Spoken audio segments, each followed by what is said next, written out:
നമ്മുടെ വീടുകൾ പരസ്പരം തർക്കാണെങ്കിലോ അസൂയാണെങ്കിലോ നിങ്ങളൊന്ന് ആലോചിച്ച് നോക്കി. ഇപ്പൊ ഈ വാണിയന്തടി കുടുംബത്തിൽ നിന്ന് ഒരാൾ ഗൾഫിലൊക്കെ പോയിട്ട് നല്ല ഉഷാറായി എന്ന് വിചാരിക്കും. അത്യാവശ്യം കുഴപ്പമില്ലാത്തൊരു ബെൻസ് കാറായിട്ടൊക്കെ നടക്കുന്നുണ്ട്. നമുക്ക് എന്തിനാണ് അസൂയ? അവനെ ചാനലൈസ് ചെയ്യാൻ പറ്റണം. നമ്മളെ കുടുംബത്തിൽ സാമ്പത്തിക സ്ഥിതി ഉണ്ടെങ്കിൽ അയാളെ കൊണ്ട് കുറെ സഹായം കിട്ടുമല്ലോ. അതിൽ നമ്മൾ അസൂയ വെക്കല്ല. ഈ അസൂയ എന്ന് പറഞ്ഞ സാധനം വന്നാല് അത് പിന്നെ കണ്ണേറായിട്ട് മാറും. അഥവാ കണ്ണേർ എന്ന് പറഞ്ഞാൽ അത് സത്യമാണ്. ഒരു മനുഷ്യൻ എന്തെങ്കിലും ആയിട്ട് അതിനോട് അസൂയപ്പെട്ടാൽ കണ്ണേറായി മാറും.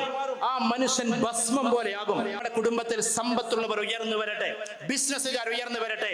അവർ ഉയരാൻ വേണ്ടി നമ്മൾ പ്രാർത്ഥിക്കണം, അവർക്ക് വേണ്ടി ദുആ ചെയ്യണം.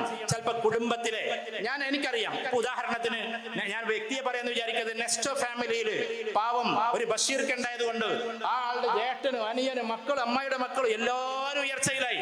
ഒരൊറ്റ വ്യക്തിയാണ് ഇവരൊക്കെ ഉയർത്തിക്കൊണ്ടുവരുന്നത് എന്ന് നമ്മൾ അറിയാം. എത്രയോ കുടുംബത്തിൽ അങ്ങനെ